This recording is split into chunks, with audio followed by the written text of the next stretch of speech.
I was talking separately with both of you, as has been revealed. Scheming.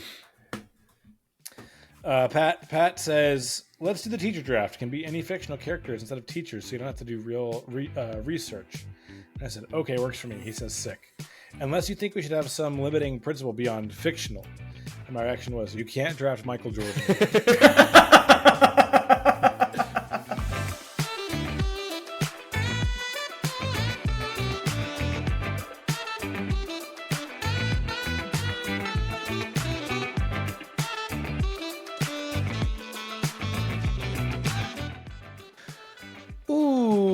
Welcome to Draft That. I'm your host, Daniel Prentice, and as always, I'm joined by my dear friend and co-host, Preston Thompson. Preston, how are you doing? What are you drinking tonight, my friend? I'm doing so good. We've taken a little bit of a hiatus. We took a spring break for we did. a month and a half, maybe. No. We only missed one episode. It is true. We're on such a weird recording schedule that I couldn't tell how far behind we really were. Yeah, we record bi-weekly and we missed one recording. I mean, it was going so long that I was drafting things in my sleep. Yeah. I would wake up with the 6 best breakfast items just sort of logged away in my head. So I'm happy to be back and have a place to release this stored up energy. I'm double checking this now because it has been going for a long time. Yeah, okay. So this is our 10th episode of the season. Which may not seem like a lot, but we have been releasing, again, we release Patreon content every other week. So patrons get stuff every single Tuesday, not just every other episode or every other week with the full episodes. But that means we've had content until these last couple weeks for 18 straight weeks, Preston, which is easily the longest we've ever gone. Mm-hmm. Like usually seasons wouldn't even last that long, and we would have certainly we would have missed weeks. So is what you're saying here, just give us a damn break, people? Just hold on a second. God damn it. Listen, people have been banging the doors down asking where COVID is. No, everyone's been very understanding. I had COVID for like 9-10 days, which really sucked. I got it from my mother. We went to celebrate my sister graduating from law school at UT Austin. Shout out to Sarah. Congratulations. Very proud of her. Yeah, incredible feat. Yeah. But yeah, my mom had like very, very minor cold symptoms, and none of us thought anything of it. Turns out she had COVID, and myself, my uncle, my dad, and my brother-in-law's dad all got COVID from her. So I was sick for a long time. I still actually have lingering like symptoms from it, which is very annoying. But then I was in a wedding. I finally was a little bit better, and then I was in a wedding. So that kind of took, 2 weekends from me. Preston was in Indianapolis for the Indy 500 for Memorial Day weekend. So we do sincerely apologize for our regular listeners and our patrons for missing those couple of weeks of content. We are back. And very glad to be so. And we brought the best guest we could bring for a return episode. And that is everyone's favorite, except for Preston's, because he has to edit the episodes. Patrick Stegemoeller. Pat, thanks so much for coming on the show. As always, it's always a blast. So when you say best for a return episode, is that because people have sort of forgotten a little bit what it's supposed to be, and they have these sort of hazy, almost feverish memories? No, mostly what I mean is the episode's going to be so long, it'll be 2 episodes worth. Okay, got it. Yes. Yeah, I think because our listeners missed one recently, I'm just not going to touch this one, and we'll let it ride at 2 hours and however long. Why would you say that before we even start? I can edit that out, right? I have so much power here, you don't even know. Well, no, my point is you're giving Pat so much power now. It is true. I am giving him a lot of power. He's really going to, because now Pat's going to push your. So next time you guys take a break, can I do, how like some TV shows like HBO will then have the like After the Thrones or whatever, like recap show for it? Can I do that for drafted episodes?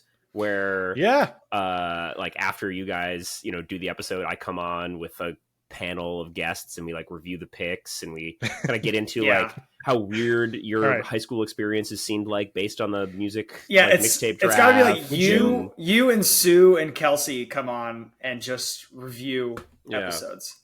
If you actually would do this, I am very into this. We would probably put it on Patreon only, but if you just at a random time in the night email me a 30-minute audio file, I will put it on the feed. That's because my laziness is more powerful than my standards. You know what I mean? Hang on. I'm not going to put something Pat sent us with like unlistened to on the feed. Okay. Well, I would probably listen to a little bit of it. Yeah, we'll listen to it and probably put it on the feed. He's going to hide something in there where like if you play it backwards, it's some sort of secret message. and we won't have caught it. You guys are acting like I have some ulterior motive here. I'm just a fan of the show. I just really, no, I know, really like Drafted. We make Pat out to be this monster, but he really is just a Drafted super fan.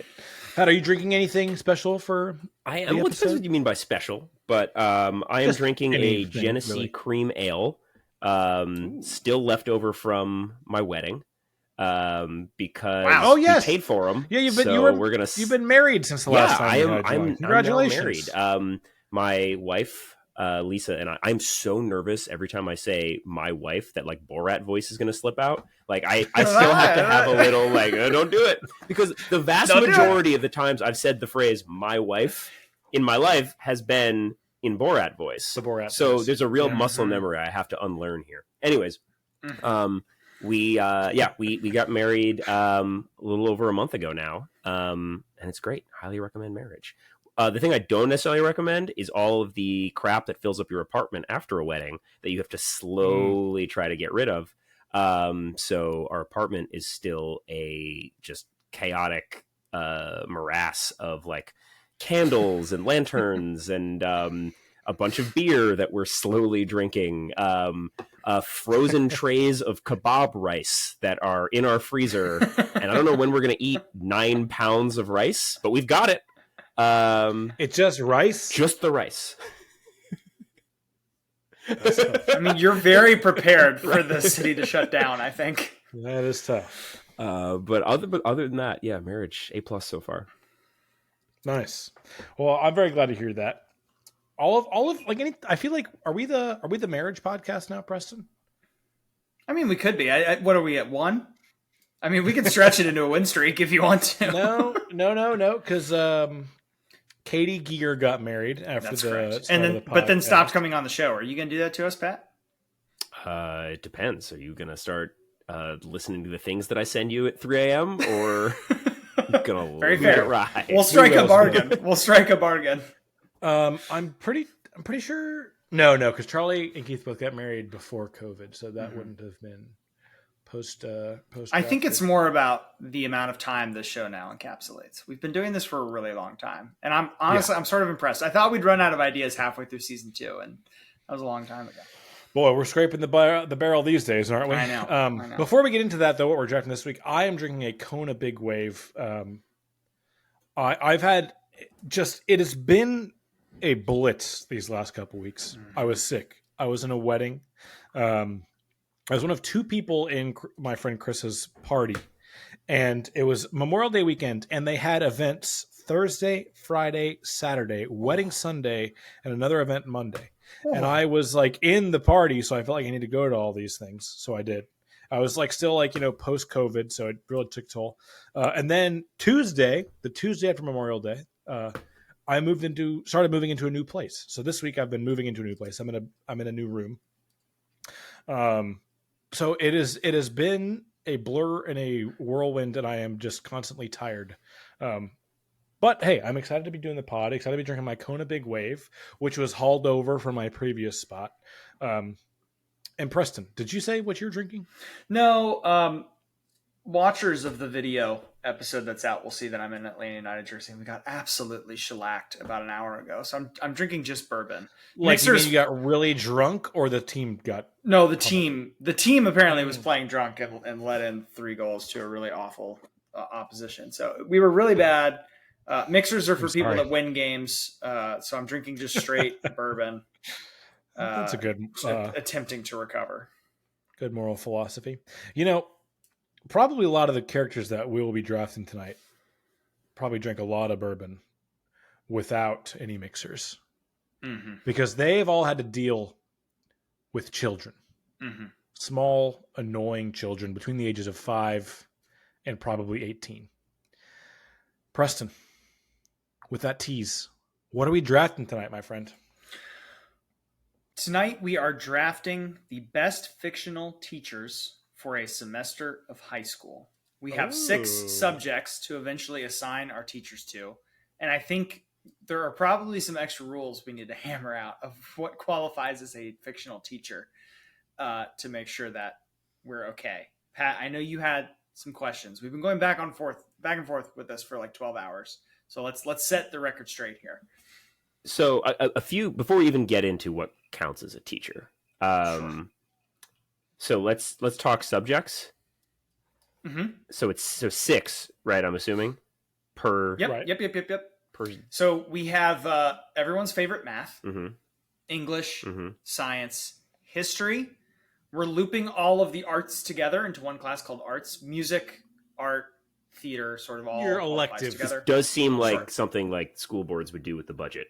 It's just like, we'll listen, just things are tight. Things are tight over here at the draft. One teacher can teach them all, right? Yeah. My wife. Yeah, you're right. I shouldn't have said that. My wife's a music teacher, but okay, giving up. And gym is our 6th, which also creates some nice flexibility. So those are our 6 subjects. I think, as always with these sorts of drafts, you only need to lock in your order all the way at the very end. So if you take somebody that's flexible, you don't have to assign them immediately. You can wait and see how the rest of your team shapes out. Okay, I think that's a crucial point here. Yeah, when we've done our like Game of Thrones cabinet and other stuff like that, we've done it that way. Not that it helped me in that instance, but still. Okay. All right. Well, then I think I'm ready. Then I think a teacher, is just anyone who teaching, as they say. Is Pat about to diminish? As they say, is not the. I think he's about to enlarge it. Is not the filling of a bucket, but the lighting of a flame. What? And that's what I'm using to guide my criteria what? here. That's an asymmetrical metaphor. I don't understand. Okay. I get what he's saying. I get what he's saying. My rule for earlier in the day that I attempted to follow was they have to be credentialed in some way. Like some sort of external body has had to say, yes, you're allowed to teach. But I think we ran into issues with that pretty quickly too. So I think what is going to end up happening here is we're going to have to adjudicate these as they come up. Love it. So it would be my recommendation for all of us here that we don't plan our team around a potentially nefarious pick. Hang on. Because it may get voted down. You guys are I'm just noticing. planning. Are you wearing a blazer? What's up? Are you wearing a blazer? No. Oh, man. What? It would have been such great points for the first person to show up drafted in a blazer. Undershirt? No, but and what's over? Like a linen button down. Okay, your for me, your camera is like very like pixely blurry. I thought you showed up like wearing a blazer to do the draft. Yeah, because I respect this fucking show, unlike you two. It's an institution. Yeah. Here is the draft order, by the way. Pat, because I thought he was wearing a blazer, gets the first pick. Oh, I have the second pick, and Preston has the third pick. That, as always, determined by the best website in the world, random.org. And then, as always, too, snake-style drafts are reverse order on even rounds. Did we get all the details squared away? Is Pat cleared to take the number 1 overall pick of the fictional teachers draft? He's cleared to try. And then we'll see. Surely he'll go by the book with the first. Surely with the first pick. I think this one is unobjectionable. I'm taking Miss Frizzle, number 1. Right? Yeah, that's just the. Yeah. And for anyone who grew up in our generation on the Magic School Bus, I think we all know why. She made learning fun. She made the world magical, and I think that not only are you going on field trips like constantly, which is great because I don't know what your high school experience was like, but for me, just the sort of day-to-day anxiety and experience of just like being in those hallways and sitting around just wondering like, why doesn't anyone like me? Or can I trust the people who say they like me? Was pretty miserable. Do I like myself? Right. Yeah. I certainly didn't like that. So getting out and about in the world, I think, is going to be huge. And I also think that for me personally, I'm someone who, and we'll maybe get into this when we're assigning categories and thinking about like which subjects we're going to be looking into. I'm someone who always needed like a story told a little bit or explained to be like, this is what math is, you know? So I think like a teacher who's really invested in like really showing like the real world implications of stuff Practical is going to be great.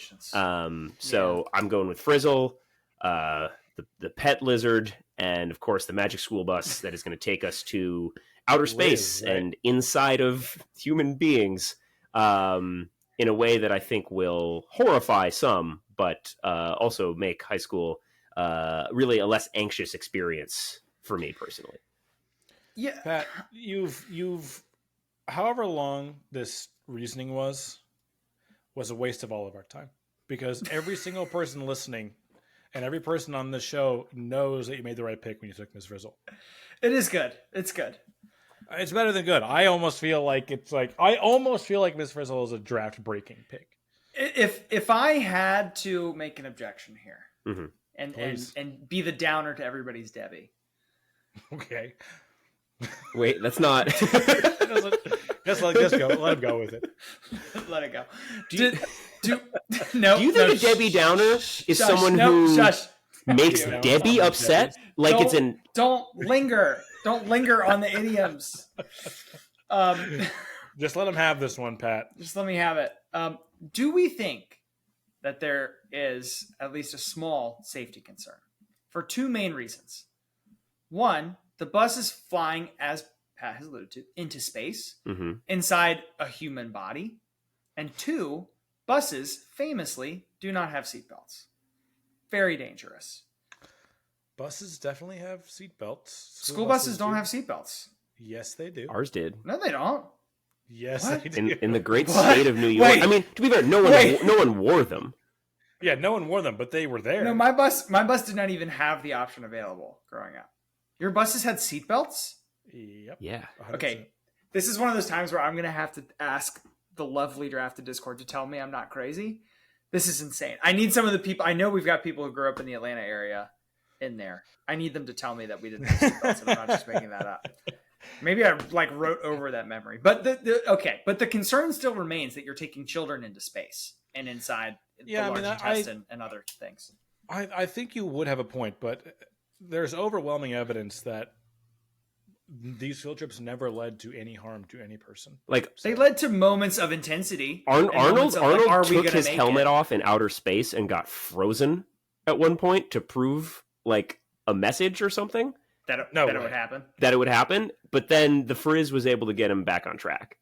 So that is the sign of a great teacher. Yeah. Yeah. That is something a kid would do in a teacher's class. Wait. So is Miss Frizzle a god? Well, I don't know about a god per se. Maybe like a second, like a Maya, like a Gandalf kind of figure. Yes, I think that's more an in between. Yeah. I mean, could Gandalf undo people's deaths? His own.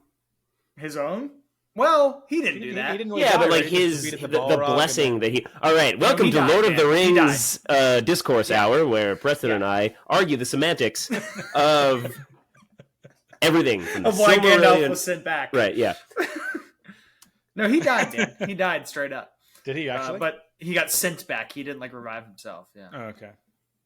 Just as Miss Frizzle sent Arnold back from the cold, icy void of space. Miss Frizzle is a Maya. There is somebody out there that would buy that shirt of merch, even if it's just me. Mm-hmm. Miss Frizzle is a Maya, but I don't think anybody else would understand the reference. Yeah, Miss Frizzle definitely a tier above Gandalf, at least in terms of her role with, mortality.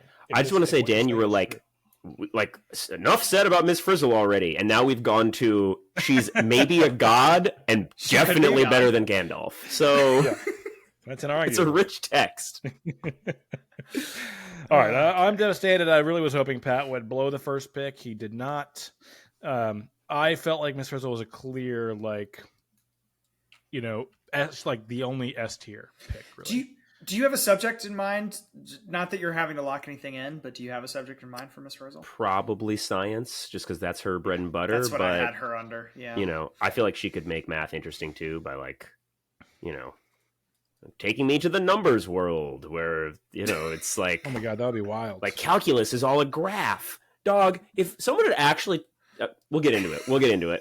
If someone had done a Miss Frizzle to Pat, the amount of trouble he could have been saved, and to me, I would be so much better off. Oh my God! I am going to do. I have to go a different direction because there's not a second Miss Frizzle out there on the board, in my opinion. unless I'm just missing someone. So I'm going to go with a person that I see at the top of a lot of like fictional teacher lists. I'm going to take Miss Honey from Matilda. Just an absolute sweetheart, is like the epitome of being like a teacher who cares about her students and wants the best for them. I also think she has like some versatility category wise here. She was just kind of like the elementary school teacher, so she got taught every subject. So that kind of feels like there's some extra value at this point in the draft that I can, fill holes as I need to with Miss Honey. Dan? Yeah. Yeah, Pat? Dan? Let it go. You had a chance to make the second half of that phrase different, is all I'm going to say. And you picked the one worst way it could have been. Interesting, I think that we go back to back like elementary school teachers here. Very flexible options they can slot in. Right. But like, how do they adapt to the wants and needs of a high school audience? I think is something that we'll. That's fair. That we'll maybe we'll get into this more in depth. But I think there could be a reason for like why elementary school teachers are kind of portrayed as like these idealistic, versions of teachers, and then a lot of the fictional teachers you see in like middle high school are kind of flawed characters. I think there's a very clear reason for that, right? Portrayed as antagonists towards, like your student main characters. Right, because it's how you feel about them when you are there. I think I have more idolized elementary teachers in my personal history than I do high school teachers. I have both in both different ways, but like I was more open to learning when I was in elementary school, which I'm now thinking the high school model may not work for either of these two, because high school kids are assholes and they may not want to go on the stupid bus and go into stupid space. They just want to go home. I think it's a valid point. Take the helmet off, I think it's a valid point. They're going to pull the emergency exit while going to the moon. Just ruin the whole trip. All right, Preston. Where are you going with your first pick? I'm going to leave elementary school. Be the first one. Congratulations. Thank you. Took me a couple of years, but finally figured it out. I'm going to go with a teacher that when I saw this movie, a teacher I always wanted, and then finally found a teacher that I swear was a spitting image and exactly like him, only when I got to college. And I'm going to take John Keating from Dead Poets Society. I think English he's pretty locked in. I don't know that this is as flexible as the two choices that you two both made.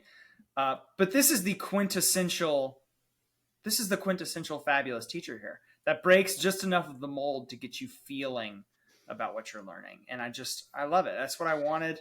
And he just brings me so much joy. This is exactly what Pat was talking about when he said he's not going for teachers that fill the bucket, but teachers that light the flame. I still don't understand it, but I'm closer to understanding it. We'll see if we get there by the end of the show. Yeah. I needed one more English credit to graduate college by the time I was a third semester senior. So I was very much trying to get this done and out of the way. And my college advisor recommended I take English 102 or something, a basic level course. But I did research on all of the professors at this giant university, and a couple reviews under this professor, who I cannot remember his name, a couple different reviews said, this guy is just like the guy from Dead Poets Society. 3 different reviews underrate my professor said that. And I was like, he teaches English poetry 415. It was a high level, near graduate level course. And I was like, but I can always drop it and go pick up. So I'll try it. And man, was it the best freaking class. And just because he was so engaging, I did very well, because I was really excited to go there a couple times a week and write these long, lengthy papers that I knew he was going to enjoy and stuff. It was just the absolute best. And I think that's how it would have been for John Keating. He got me to feel about a subject that I didn't really like before. Okay, so Preston takes a pick so he can brag about a grade he got one time. Literally one time. Literally a grade I got one time. It was my only A in the last 2 years was the English poetry class or whatever. He was probably a pretty easy grader. So it's John Keating. This feels like a very chalk first round to me. I think that's probably right. I may mix it up a little bit with my next pick here because I'm taking the ultimate flex option. Hit us. The ultimate flex option is Mr. Feeney from Boy Meets World. What I'm looking for here is somebody to slot into a mentor category. I don't even really care if it ends up being math. Like that's not what his primary function is. His primary function is to turn these young adults into functional members of society. Let's pretend I've never watched Boy Meets World, and the name Mr. Feeney fills me with images of a sort of like kind of sniveling, mustached teacher who, you know, is like has a crush on like the Miss Honey of the school that is totally unrequited. No. But you tell me who this person is. I mean, Daniel, you can feel free to chime in here, but he's first of all, he was the neighbor of the protagonist as well as being their teacher. And he taught them through elementary school, then like went with them to middle school and then went with them. Like he is their mentor, their guardian. What the fuck? That is, yeah. That's just terrifying. You got to suspend a little disbelief for the TV show. Dog, that's not they had to keep him around. Like put him on a list. My third grade teacher went with us for third, fourth, and fifth grade. She like went with the class. But not like to high school. No, not she to didn't high school. Groom you into adulthood like this man. Oh, give me Patrick. You cannot put a man named Mr. Feeney was a groomer. No, my God, Pat, you're making so many mistakes right now. Don't do it. Oh, this is incredible. Look, I only have is the context of what you have told me about this person. Mr. Feeney, Daniel, I need your help. Mr. Feeney, Pat. Now, I will say I watched a decent amount of Boy Meets World, but it really never like resonated with me. I like never really got why it holds the place in like younger millennials' hearts that it does. But Mr. Feeney, he just is like the prototypical mentor figure. You know, he's kind of stern, a little bit strict. He's demanding better out of them, basically, the entire time. But he's like very caring. He's kind of like he is very much like a paternal father figure to multiple characters. And yeah, like as the characters get older, you see like his love for them does go deeper than, you know, typical teacher student because. Don't make this face. Do not ruin. No. It's do not ruin this show for me, Pat. It's not weird. He just imagine being a parent and finding out they love Mr. Feeney. They love Mr. Feeney. This teacher has decided. God, this is so fucked up what you're saying right now. This is the most controversial take you've ever put on the show. I have not watched the show. All I know is this one piece of information, and yeah. No, it just listen. It is a suspension of disbelief thing because it's like he is their teacher, but like he is a very much a like main. He's like a neighbor and a family friend too, right? So they in the show they decide it's like, well, we're not the Simpsons. We can't just have them be in third and second grade or whatever the entire duration of the show. The kids are going to age, and we're going to have them, you know, move up the grades. But we want Mr. Feeney to like continue to be their teacher. So that's basically what happens. Look, the reasons they did what they did are what they are. The outcome. Oh my God, Pat. Oh my God. But it is funny. And doing prep for this show, I was like, what did Mr. Feeney teach? And apparently it's English, history, quantum physics, and some other fourth ring. I don't remember what the other one was. So I have a lot of options here. The only one that probably wouldn't work for Mr. Feeney is Jim. So well, yeah, because I'm pretty sure I can take. He's not allowed to. Oh my God, Pat! I will not allow you to ruin Mr. Feeney. I will not allow. These are all your words. You have said that this is a man who has decided to follow this group of children through adulthood, this is too much for and he's not allowed to do Jim.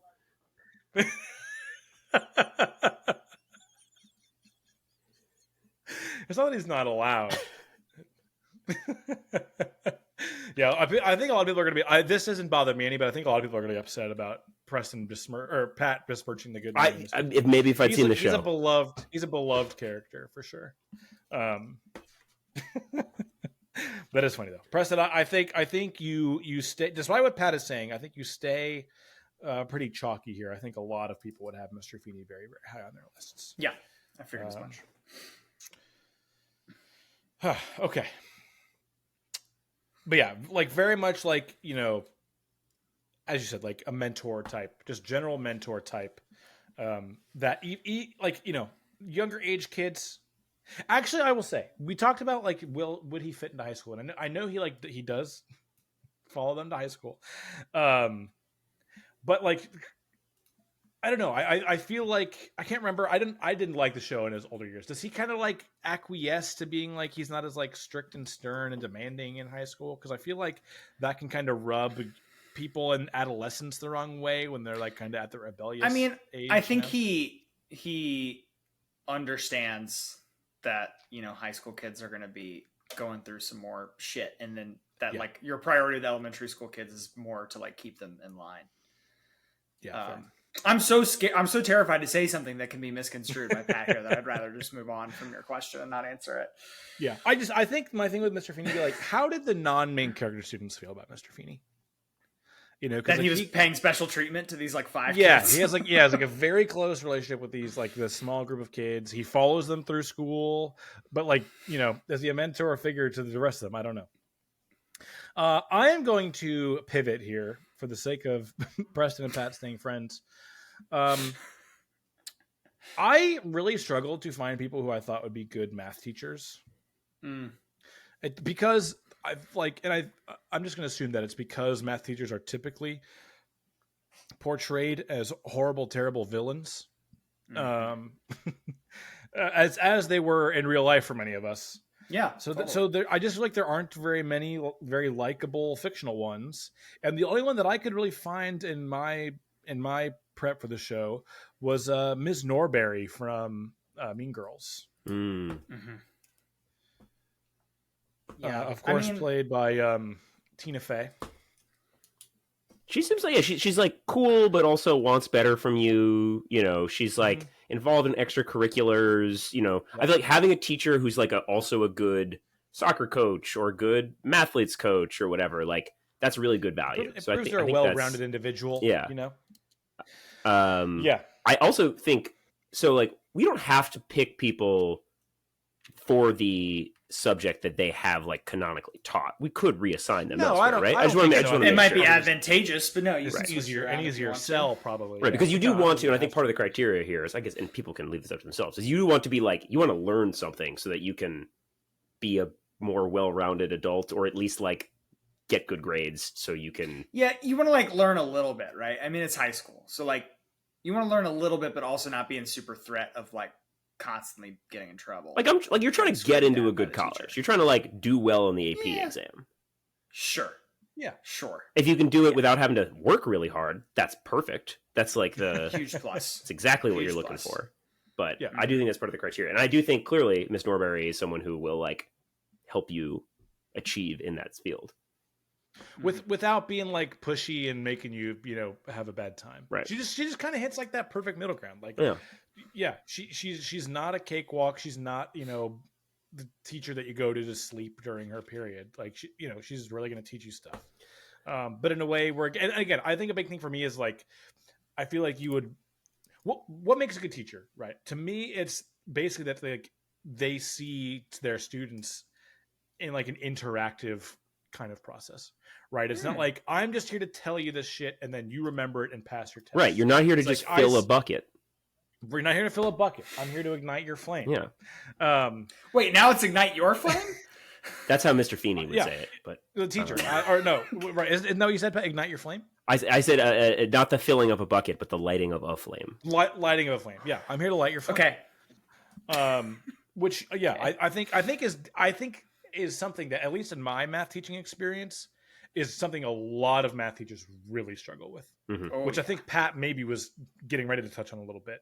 I think if I ever had a single math teacher that just for 1 minute was like, and this is what this actually like would be used for in the real world, and what the fuck these numbers and equations actually mean, because that's what math is. It's all real world stuff. But never did I have a single teacher who explained any of that. And I don't know if that's because they couldn't or they didn't care or what have you. But Miss Norbury clearly, yeah, I mean, she gets people excited about math in Mean Girls. She gets people to join the mathletes or whatever they're called. Proof of concept. And like a very diverse group of people on that team too. It's not like your typical people you'd expect to be. It's true. In math. So I think she's getting like a pretty, large group of people to. And she brings the entire school together at that assembly and gets all of these, horrible young girls to like make up and like sort of like each other. And like her behavior during the assembly shows that she's sort of participating also beyond, because as a math teacher, she could probably just leave it to somebody else to do that. But she freaking takes charge. I like the pick. All right. Thank you. Time to start this thing for real. Let's do it. With my second pick, I'm taking Professor X. Yeah. Yep. That makes a lot of sense. I do always wonder what he teaches. I mean, mostly like how to kill your enemies with your strengths. Yeah. So where does that slot in? I mean, we'll figure this out at the end. But I mean, clearly he's a very smart dude. Like he went to, he's got like multiple PhDs from Cambridge or whatever. We canonically, he's like a very charming guy. So I think we can like even math potentially for him, because I think he's someone who really invests in people and says like, what makes you special? That's his whole thing. Is it's like, oh, do you have telekinesis? Do you have the ability to control fire? Do you have some super lame thing like your feet are strong and can hold stuff? But we're gonna make you special. Don't worry about it. We'll find a use. We'll find a use. Are you a menace to yourself and others because your eyes shoot lasers unless I invent some special sunglasses for you? So I think Professor X is someone who is going to, look to anxious, self-loathing high schoolers like myself and be like, you're special. And you're not just special because you're a unique snowflake like everyone else. You're special because you actually have something in you that's special. And I'm going to bring it out in you. And I think that's going to be great. This is a tough one for me just because my X-Men knowledge is extraordinarily limited. Like I saw Professor X on lots of lists and there just was never any way where I was like, oh yeah, I would be able to sell this as a good pick. I do have a question. Is there a difference between Professor X? Charles Xavier is his right. Yes, his real name, right? His Christian name. Is there a difference? Like, would Charles Xavier be a better teacher than Professor X, or is he not one of those types of superheroes where they're just the same guy? It's not like a alter ego. He's just on Main Street as Professor X. And okay. I think, Pat, if you know the movies well, you can correct me too. I think he does like some teaching at like a graduate level when he's like in grad school, but like he takes on the title of Professor X when he founds the school of, what is it? Charles Xavier's School for Gifted People or whatever the hell it's called. Yeah. For X-Men. Yeah. So he becomes a professor in that context. So you want the older, wiser Charles Xavier. When I hear Charles Xavier, I think of the younger James McAvoy. Right. Okay. Pat, do you have a top 3 X-Men movies? Is this something you thought about? I have a strong top 2, and then I think it falls off from there. Hit me. I think it's X2 and First Class are like clearly the 2 best. Okay. And then from there's like some good parts in the rest, but none of them are like fully good all the way around the way X2 and First Class are. I think X2 is 3rd, First Class is 2nd, and I have Days of Future Past at 1st. I think that is my favorite. You get to have James McAvoy and Patrick Stewart on screen at the same time playing the same character. It's just really cool. It's just a wonderful like superhero type thing to do. Like Star Trek. Yeah, they do like some time warping stuff, and it's the best. It's so great. I have a hard time with time travel. It just really, it's tough for me to. I guess that's fair. Like tough sell for me. I'm with you, Pat. I'm very okay with people saying First Class is their favorite because it is legitimately just a good like movie start to finish. Yeah, Fleshes I didn't know people felt this. I didn't know people great character. I didn't know that people liked the X-Men movies. I mean, I think people liked them a lot more when the newer ones came out and like they became really fleshed out characters where people knew their backgrounds. Like the Michael Fassbender Magneto arc in the newer X-Men movies is really, really, really I mean, good. he's just fully doing like Inglourious Bastards at parts in this movie, and it's awesome. Nazi revenge. The first hour of the movie is Nazi revenge with Magneto. Like in Argentina. Ugh. Yeah, he's hunting people down. Okay, for my next pick, I'm going to go with another person who has achieved doctoral level certification in the field, and I'm going to take don't do this. Indiana Jones. Damn it! I was so close to taking Indy over Mr. Feeney, and I thought, no, Indy will probably make it back to me, but you've sniped him. This is the perfect history slot in. I mean, there's not a better option you're going to be able to find. The dude, like, he's holding the history in his hands in a really inappropriate way. Can I be real here? Do it. This may be like a real nerd moment.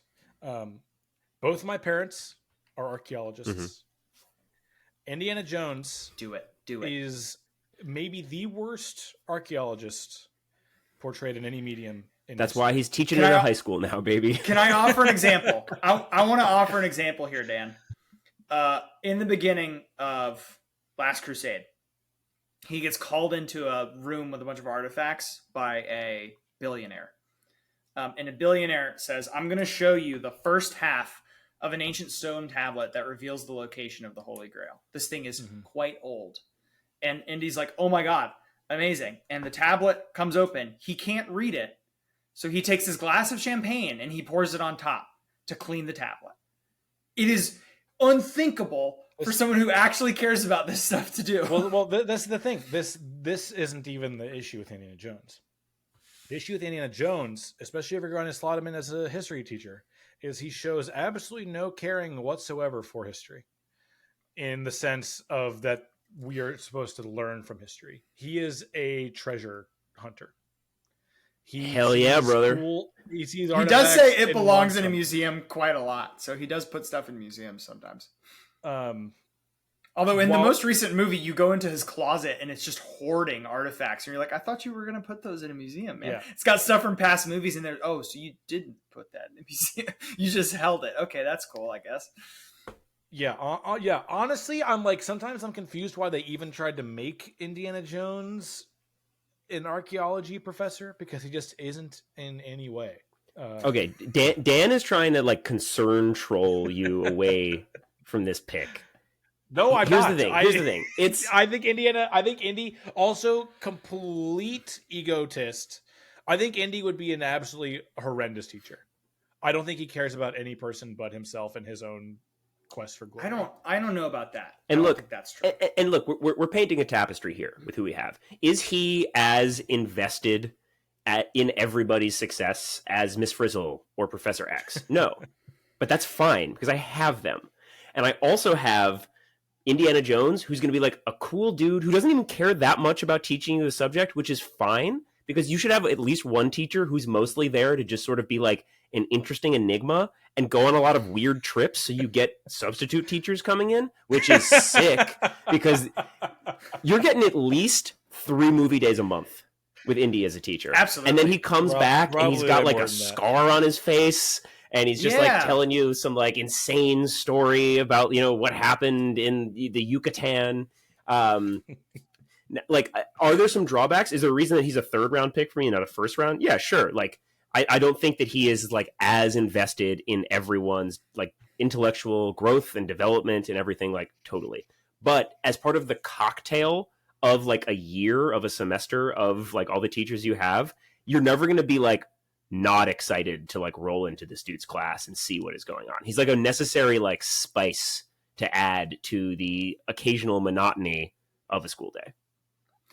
I do disagree a little bit with Daniel that he wouldn't be a good teacher. When he is talking about artifacts and when he finds a map that leads to his eyes do light up in a way that I think distinguishes him from other action heroes, which is like what makes him special, that he does have such a caring for like the discovery part of it. And I have to think at least a little bit that he would try and put that onto the students. I will say in the most recent movie, he does the most teaching he does in any of the other movies, and it's like 8 minutes. It's very, very small. Full disclosure, I've not seen the most recent. Neither have I. It's fine. So I'm not including that in my analysis and assessment of Indiana Jones, but that's fine. I just don't think he has any respect for history based on his actions in the movies. And I think that is the worst thing that you could have as a history But teacher. I could have him as my English teacher or my gym teacher, and I'm still getting everything sure. that I want out of this. If you have him as gym teacher, sure. But teach you how to use a whip? Yeah. Or, like roll out of the way of giant boulders. Right. Yeah. Welcome to gym where we throw giant boulders at you. But yeah, I think if you slot him in history, I think yes, probably the typical average high school student would enjoy his class. But I think I minored in history, so that is like a thing that is dear to me. Like, and one of the things I learned in college was like how very poorly history is taught by most history teachers, like all through public school. Well, I majored in history, motherfucker, and let me tell you, did you really? Indiana Jones would be awesome. No. Did you actually major in history? Yeah. You've been so one-upped right now. Oh my God. I didn't even take history at any point in my academic career. Truly the battle with history, teaching it in a like sub-college level, is getting people to give any amount of a shit whatsoever about it. And I think that he would do that. So. I think so too. I think he has such an energy that would make that happen. I just think he would develop a very unhealthy relationship with history for many people. Okay. What do I do with my pick here? Again, this is kind of going with like subject scarcity here. This is maybe a crazy pick because I actually don't know this show all that well. But this person, it will maybe come down to if I get like which version of this person that I get as the teacher. But I'm going to take Walter White as my science teacher. I was looking this way. I was definitely looking this way. What? I was hoping he would make it to the last round for me because I was absolutely going to do it. I think it's an interesting choice. I need you to sell it. So basically, the only vision I have of Walter White as a teacher is it's like the clip where it's like the first day I think of class, and he's talking about like what chemistry really is. And I can't remember the exact phrasing, but it's something like, I like to think of it as the science of change. And he like does this like really cool thing with like a light and some chemical or whatever, and makes it like change colors. And that I like, just that little bit makes me so intrigued by chemistry, which is something I really hated. Danny, how much of the show did you watch? Like 2 episodes. Listen, Pat, let's think for a second. But in Daniel's mind, Walter White is a wonderful man. Yeah, listen. Let's hit pause. Dan, you go watch all of it. You come back. Preston and I have beards now, so it's a great like physical bit. I tried to watch it. The show is not for me. I know that it's like, maybe because the center of the show is a horrible, carotid moral rot.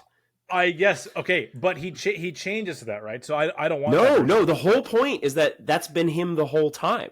The whole point of the show is that he's always been this, and society has like shackled the monster within him, and then he's always been this just like spiteful, hateful guy who's like, the world doesn't appreciate me and has been fucking me over, and now that I've finally got power, like...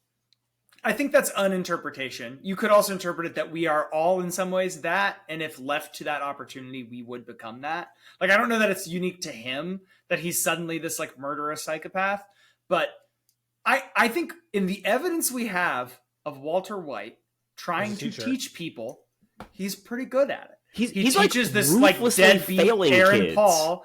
He teaches this deadbeat Aaron Paul to, be a successful entrepreneur. This is the wildest stuff. We can get to worst pick of the draft later because we got a lot left. But like, also, he seems like a huge dick. Every time they have flashbacks to him teaching, it's always him just like giving people like 47s. And when they come in and be like, "Can I make up anything?" He's like, "You should have got it right the first time, you fucking imbecile." It is true. He does have the thing about him. The thing that I think the scenes of him teaching are supposed to teach us is that he has like a little bit of a power complex with a little bit of power he did have as a teacher. Mm-hmm. He took a little bit of joy in having control, and that is a problem. It's so clear that I had talked myself through how I was going to sell this earlier today when I was out on a walk, that I was like prepared to do it, even if it wasn't my pick. I do think it does present problems in the third round for you. Based on what I've seen, though, like of the show, which admittedly is very limited, I've seen like the first couple of episodes, but I've seen like clips of the show and everything. And I watched Lion King right up until Mufasa fell, and it seemed good. Genuinely aware of like the plot, like his character development. But the gist that I get is like he just gets to the point where he's frustrated, like because like his students don't really care, right? Mm-hmm. Like he has shitty students. But I think if put in a situation where he has like good students who engage with his teaching. What high school are you putting this guy at? The high school where I'm a student. Yeah, was your high school full of bright-eyed, bushy-tailed people who really gave a shit about chemistry? Teachers should bring the best out of their students. Students shouldn't have to bring the best out of their teachers. I agree, but it's a give and take. It's a two-way relationship, and if a teacher's able to engage with that, then and create an atmosphere where that is possible. But I don't know, like. Based on my memory of like the presentation, like every single student in his class was like completely shut. Like, wasn't he like remedial chemistry or something? I mean, like I was in classes in high school that were much more interactive and engaged with the things being taught to them than were portrayed in the classroom scenes that I've seen from Breaking Bad. I mean, it's tough, Pat. I think we may just have to move on. The fact that I watched about 2 episodes. Real shame the guy's got cancer, but I hope it works out for him. Does he? I mean, when I started the first show, I already knew like kind of the whole, at least a lot of the arc. Does he in the first 2 episodes of the show milk the man in the bathtub? Yeah, that was when I stopped watching. And that didn't give you any sort of. Listen, if How many people does Indiana Jones kill? It is a practical application of chemistry, I will admit, that he melted a man in his bathtub. But the point of Indiana Jones is not Indiana Jones was the monster the whole time. Murderous. But he kind of is. Bad. Indiana Jones is just a colonialist. He's just a colonizer who goes in and is like, oh, these are my things now, and kills every single local native person who gets in his way. That's not true. But you're going beyond the artist's interpretation, and you're looking at what the thing became. Like the actual interpretation of the writing in Breaking Bad is that he is the bad the text. Guy. Like that was not the actual intended text. The text, right? So that is the outcome. I'm getting Walter White just before. No, but there is no before. That's the whole. There is no before. He hasn't watched the show. Was always that way. Okay, people, everyone else has. They get it. Let's move on. All right. I'm glad Pat agrees that if you haven't watched the show, you can't make a judgment about someone's ability to be a good teacher. So we'll go back and we'll edit out all the Mr. Feeney talk. I fully admitted I was merely speculating based on the small amount of information I was given. That Mr. Feeney was a groomer. Yeah. Okay. Oh, Jesus. All right. Well,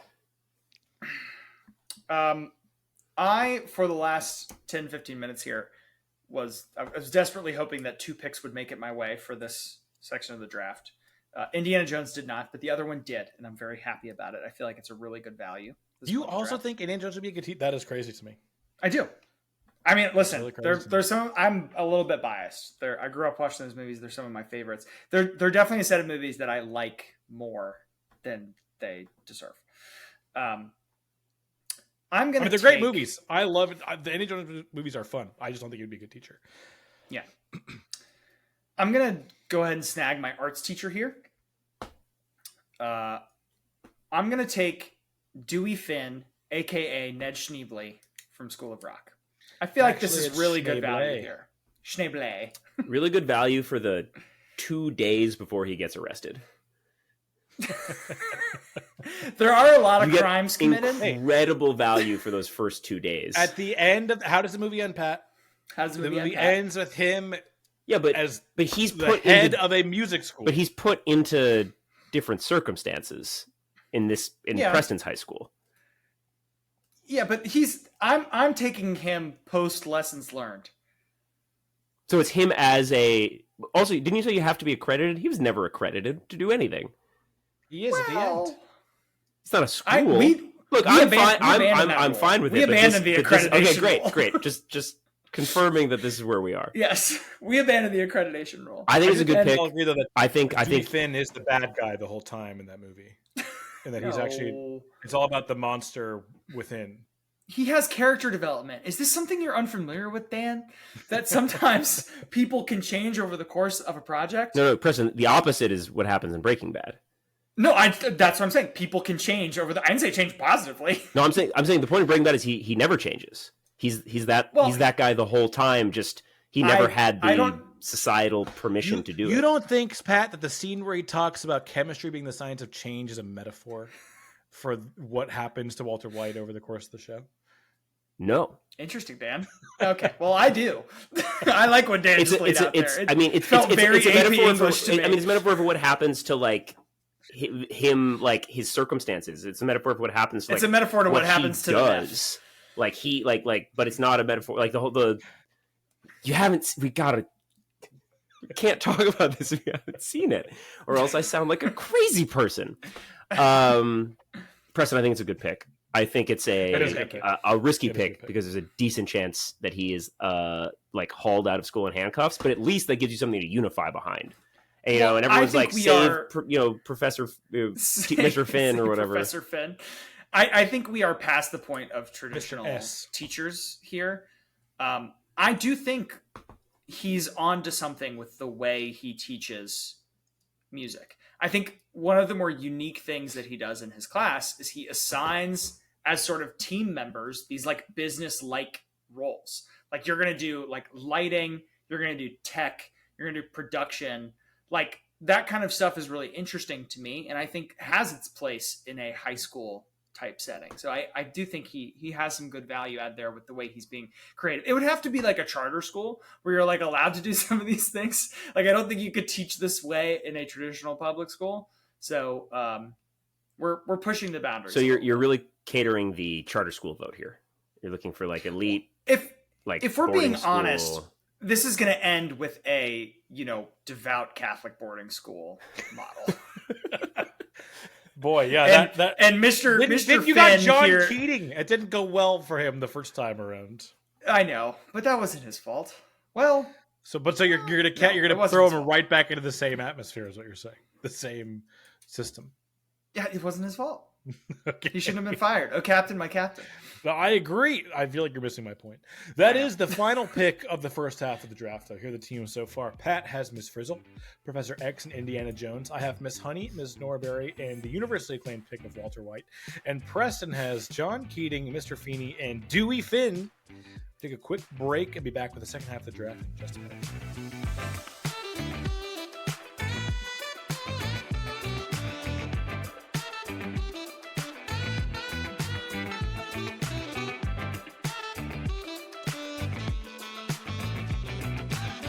All right, Dan, real quick, a little mini draft of Patreon perks that our Patreon subscribers get. Go ahead. Ooh. Okay. My first pick is going to be getting ad-free episodes that also have bonus content that normal plebes never get to hear. Well, the best thing we've ever done for our patrons, which I'm fine to get on second pick here, is the actual cocktail tasting that we did with Pat, you, and myself, where we put our money where our mouth is and we drank our actual cocktails that we drafted on the show.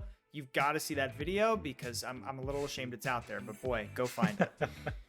Yeah, Preston keeps referencing that too. Like it's changed his life, that episode. So you got to check it out. And a big shout out to the people who are already supporting us on Patreon. We got Adriax, Sarah M. Prentice. I wonder who she's related to. Lindsay Sue, Ben Liska, Bobby Duggleby, Tim Votang, Shark Lady, Cody Glazer, and MC Prentice. Boy, a whole lot of Prentices on there. Shout out to the Prentice clan. The Thompsons got to step it up. Yeah, we really got to get on that. But yeah, thanks so much to everyone who supports us on Patreon already. You guys aren't hearing this ad, so I don't know why we even did this bit. But, if you want to know that other people are hearing your name next time, join us and support us on Patreon. We love you.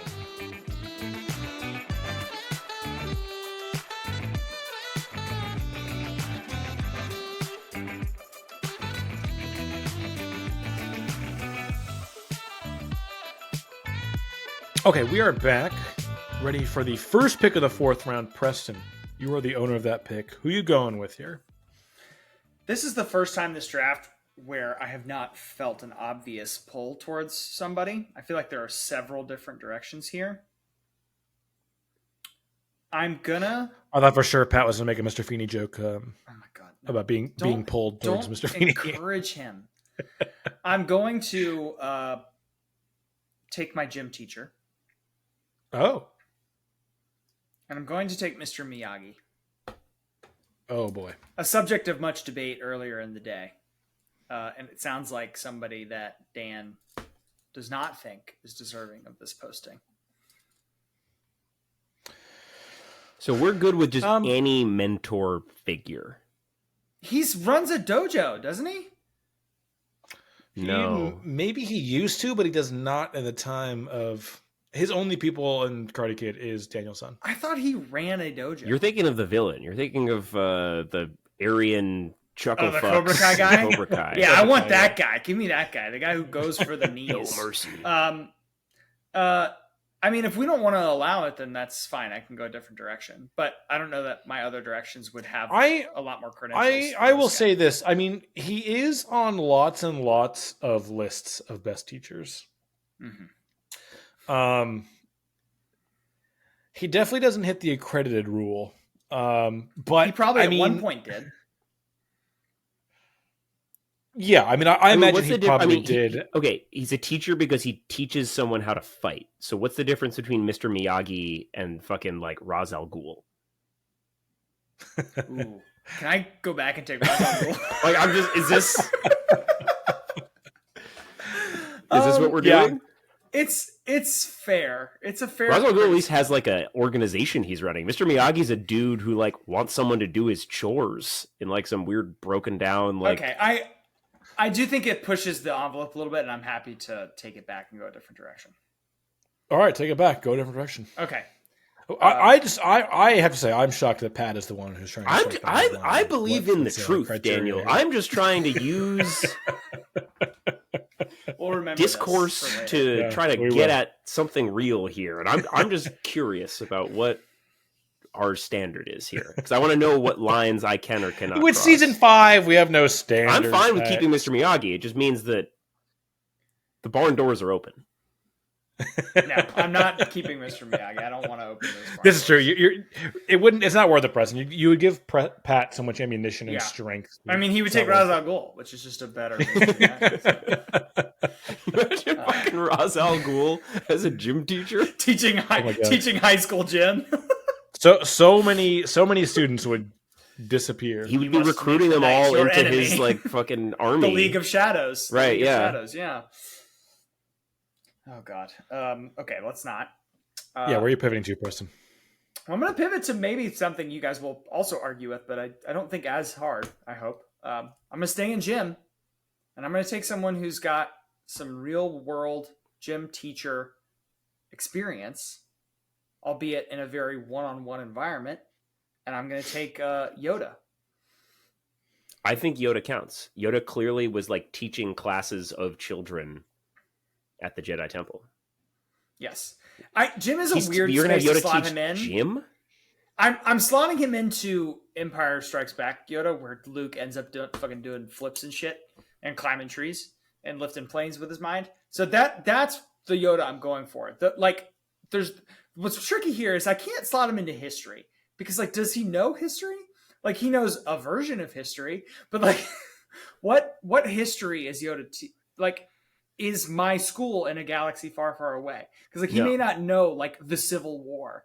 He may not have it in his bag. So I'm having a hard time slotting him in anywhere. You can't have him teach math because imagine using the weird Yoda Zen 2 + 2 is whatever you feel it is speech thing. It would just be an absolute like formulas, equations already a nightmare to try to figure out. Imagine having to hear them in a where all the syntax is disrupted. Right. Yeah, exactly.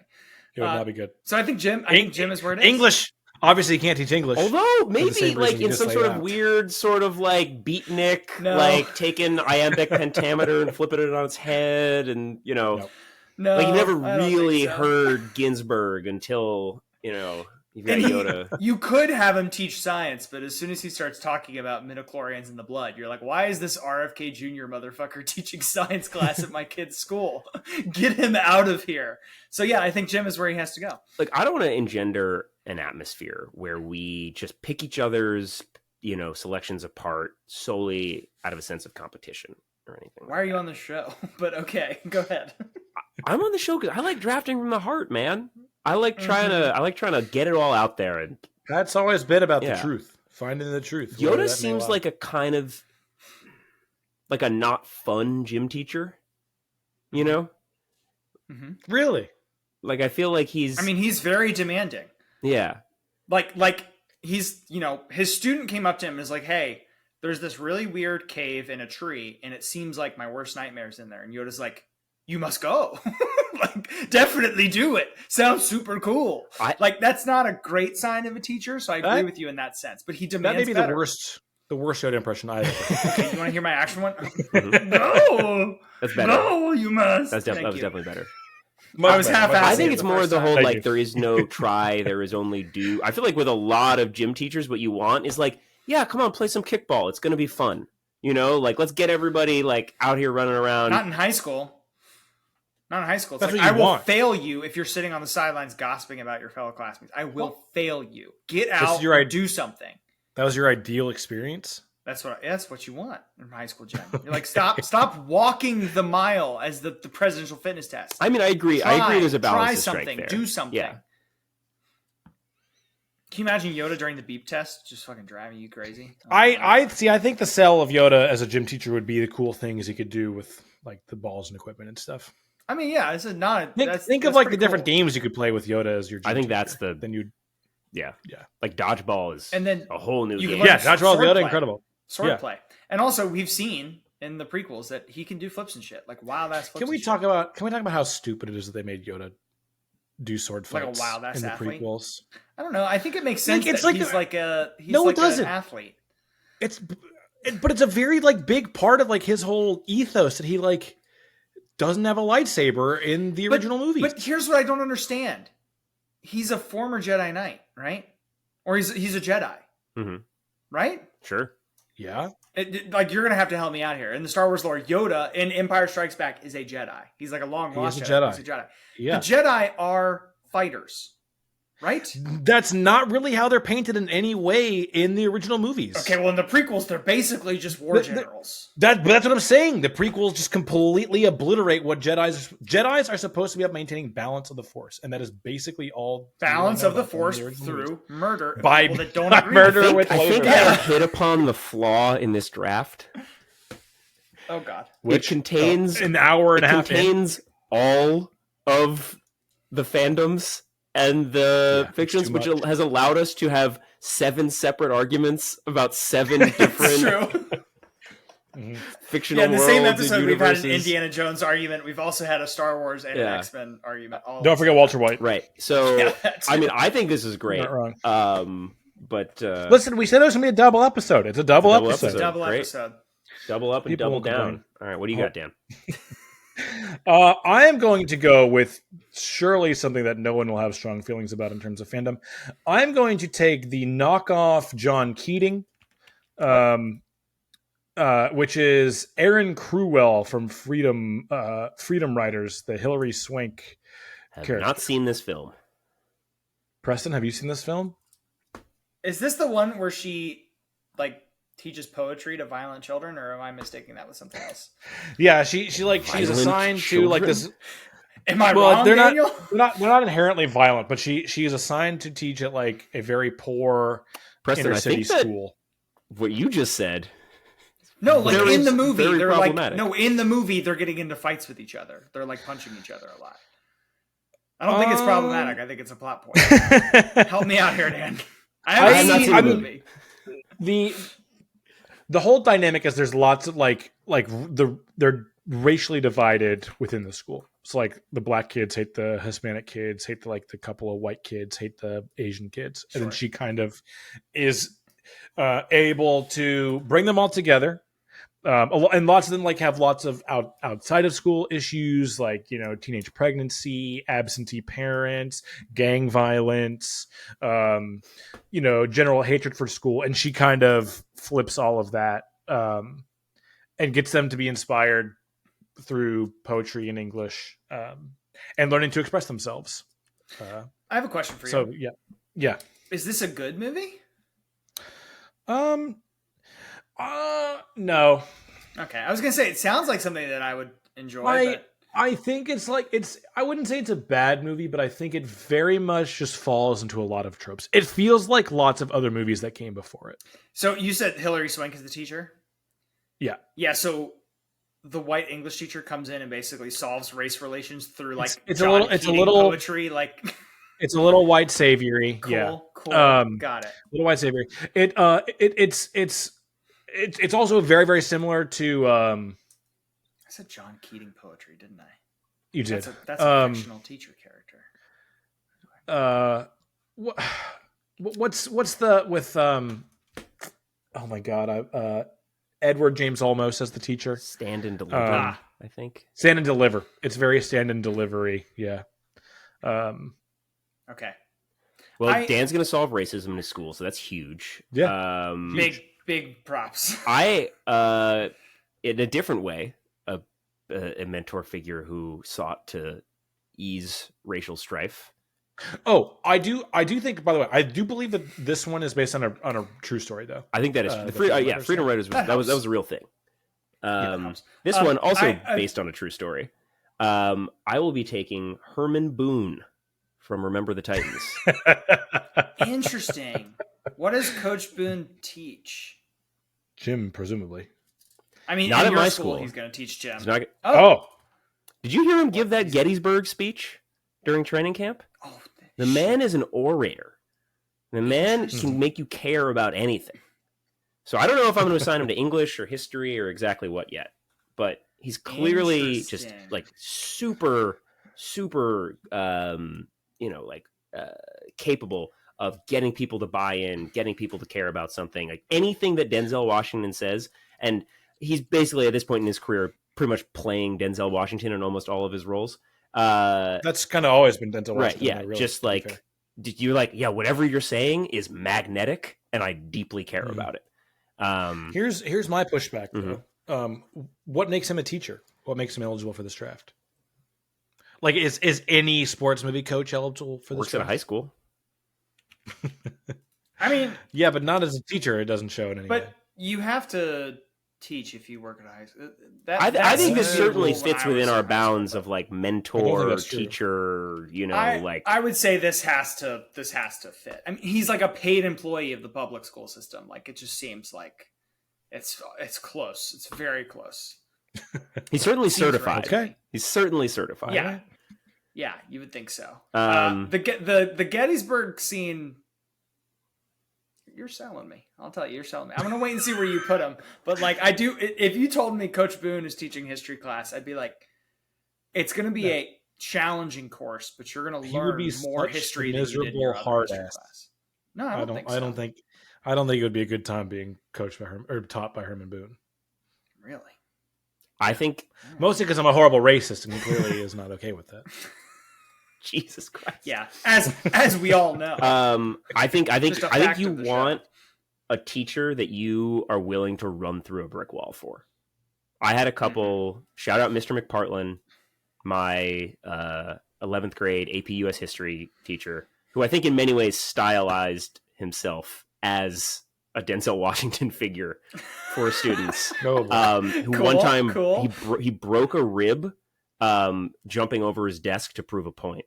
But he's like making such an not jumping, like leaning, like making such an emphatic point that he like slammed himself into his desk, like to, like, banging the table, right, basically. Yeah. Did he make the point? Did it come across? This was like 3 years before I took him, but he was like a legendary dude. Like, people like told stories about him. And I 100%, and like it was a hard class, but I like was ready to just absolutely just strap on a helmet and smash my head against a wall until the wall fell down for this man. And I do not think I would be, to whatever degree of success I've achieved in life thus far, I do not think I would have done so without him. He taught me how to write better. He taught me how to think better. And the history was great too, because I was into history, but really he was just like a molder of young people who made you want to like just get riled up about something and go do it. And crucially, he was not a racist, so he's in the good direction. Because you don't want that going the other way. Huge. Okay, I'm gonna take things down here a little bit to go with what I think will probably be my arts and music teacher here. And I think this should count by the what we've been doing this far. Oh my god, it's such a warning shot across the bow when Pat says that. So I'm going to go with Maria Von Trapp from The Sound of Music. Isn't she just literally a mom? But she's a governess who's brought in and she teaches them. She teaches them how to sing, crucially. In all honesty, when I was prepping this list, I put on here this afternoon, I put on Mary Poppins. And then I deleted Mary Poppins because I was like, the boys aren't going to buy that. That's not going to fly.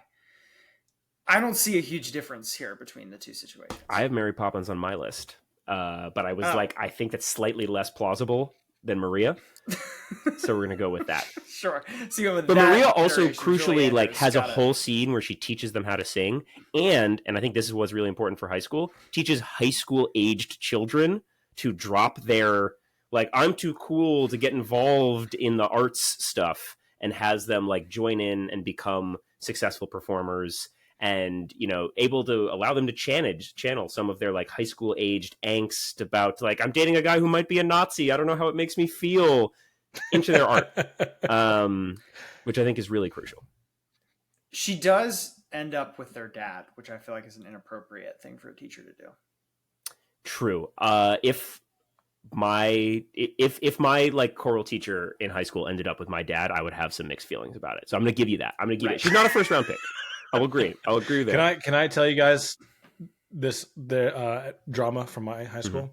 Yes. Yeah, but then we have to discuss the legality of this pick because I'm still not. Yeah. I'm still not there. This was before I got there, apparently, but there had been rumors that Tabitha Peck, one of the choral teachers, ironically enough, just was full having name. You're going first and last name. Tabitha Hall. Oh, you're going to correct it. First and last name. Yeah. Well, there Let me correctly rumors. Dox this person. I don't want to accidentally do it. I mean, she was a public school teacher. She's a public figure. Okay. That's kind of what that means. Yeah, there were rumors. Sure. That's right. That is. I can say the name of my people who are public teachers. I'm paid by the government. Are you cool with me being doxxed on the internet? Yeah, and I announce you as Preston Thompson at the start of literally every show. Okay. There were rumors that she was having an affair with her student, Tim Peck. And then by the time I was a student there, Miss Tabitha Hall was Tabitha Peck because she was married to Tim Peck. No. Unacceptable. No. We had that happen, but it was with a guidance counselor. Oh boy. Mr. Plants with a Z. Oh no. Oh no. That makes me think of Mr. Frond from Bob's Burgers. Mm-hmm. Oh no. Because he's the guidance counselor. Do you guys watch Bob's Burgers, or have you seen Bob's Burgers? Okay. Love me some Bob's Both Burgers. of those stories are really just terrible. Not good. Not good. Okay. Well, do we want to continue, or do we just want to end this? I mean, what's the heat check on you, Dan, about whether or not can I be honest? I'm so checked out after my Walter White pick that I just can't be bothered to kill him. So if Pat wants Maria Van Trapp, he can have She was brought in to teach the children. That was part of her job description. I think I'm going to have to humble myself here and say the reason I'm more upset about it is because I didn't think of it. Because I would have taken Maria Von Trapp earlier had I thought that would work. A female deer. I will say, I remember in elementary school, they literally used that song to teach you. It's a great teaching song. Absolutely. Are you going to do the whole thing? Okay. Please don't do the whole thing. You get her, Pat. And you're going to have her teach science, I imagine? Yes. Science as we knew it in the 1930s. Cool. Okay, I am going to go with my gym teacher here. And honestly, this is probably a bad pick. But I really just want to, and I'm surprised none of us have hit this fandom yet. I kind of just want the vote of this fandom. And I'm going to take Hagrid as my gym teacher. I had Hagrid. He's openly just trying to say that you have no agency of yourself, voters at home. You're just trying to collect fandoms. Yeah, like this is John McCain picking Sarah Palin as vice president. Come to me, women. And it worked for him, didn't it? It worked. It did. He didn't win. Oh, that's right. Yeah, he lost. I will say though, I do think Hagrid is a good pick. He just kind of has that gym teacher energy that you want. Like, he's not a hard ass. He's kind of oafish, but he wants the best of you. Like, he's not going to let you slack off. And he is like the gameskeeper, right? Before he becomes the teacher of he's the game master. Sort of? Yeah, I think. Groundskeeper. There you Groundskeeper. Go.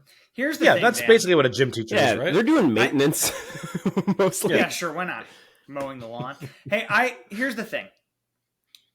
I think all of us know that the rules of Hogwarts are very loose. Like, there's not.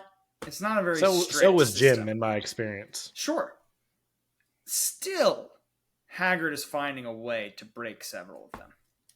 In a school that is very loose on its curriculum, Hagrid is still make sure you don't go see my giant spider I'm hiding illegally. And I've accidentally bred some dragons I didn't mean to. And all of these other things. And hey, who wants to ride the hippogriff? Seatbelts? Nah, who cares? So he's going to let me leave a little early to get an extra 10 minutes on my lunch. That's the equivalent is going to be with. He's going to get you killed. I think that there is there's a higher likelihood that he's going to get you killed than many other people we could pick. However, this is in a non-magical world, so he'd have to get you killed with by dropping bleachers on you by accident that he's moving, around the school or something. He knowingly gave 8-year-olds secret passage through death chambers. Not 8-year-olds. How dare you? There are no 8-year-olds at Hogwarts. And Sorcerer's Stone? How old are they in Sorcerer's Stone? 11. 11. They're always 11 the 1, 2, 3. Famously, between 10 and 11, you learn how to do. There is a huge difference between things. Humongous difference between an 8-year-old and an 11-year-old. Not when you're sitting them in front of a Cerberus that can eat them alive. To argue about. This is insane. He is the most life-threatening teacher at that school, which includes people that are Nazis. He's not teaching gym at Hogwarts. He's teaching gym here in my universe. He might accidentally. Well, he's not going to be very. He might accidentally kill someone by trying to demonstrate how dodgeball works and just throwing a ball through someone's sternum. I don't think Hagrid's capable. I also think he would be a good gym teacher because he would not ostracize the outcast people who are. He wouldn't fully understand them. He'd be the people that Jim is toughest for. Right, exactly. Which I think would be good because he'd be kind. I feel like you need kindness from a gym teacher because if not, then it's just it gets real dark real quick for those people. So I think Hagrid's a decent picker. I think he's actually probably the correct Harry Potter universe pick because I went back and forth trying to could I fit in Lupin somewhere or something, and it's just what's he teaching? They literally don't know history, right? Yeah, They have a basic grasp on the English language, and that's the most applicable thing that they can do here. So I do think of the Harry Potter picks, that's the correct one. Thank you. All right, Preston, your final 2 selections. Well, Pat just really downsold the pick I'm about to make here, but if we're being honest, guys, I don't have anybody left. I've got. Whose idea was it to do this draft? I've got God damn it. 4 names on my list. And 2 of them are not good choices. So, sounds like you're all set. I am going to fill my math and my science slots. You don't mean your holes? Yes. I'll let you guys choose. Should I draft my math teacher or my science teacher first? Both of these are absolutely unhinged. Put math where it belongs. I'm doing great. This is where I lose because I have no better ideas here, and I'm not willing to make the show an extra 20 minutes. Pat won the draft with his first pick, Preston. It's all been moot ever since that. I think I'm doing great, but I'm about to lose it. But who am I picking first here, Dan? Science teacher. Okay. I'm taking Professor Oak. He was on my list. He was on my list. Really? That was going to be my last pick. You sniped me, motherfucker. Just by the nature of him being called Professor Oak is the only thing that really makes him a teacher. God damn it. He gives out free deadly animals to children, and that sounds fun. He's very helpful. This is science or math? Science. Okay. He's very helpful. He name 3 characteristics of Professor Oak as a person. Yeah. Not like no physical descriptors. Okay. Loyal. To who? To what? To research. Married to the game? In fact, he's so loyal to research, he hires a 10-year-old boy to do all of it for him. And his son. Don't forget about that. He's loyal. Grandson.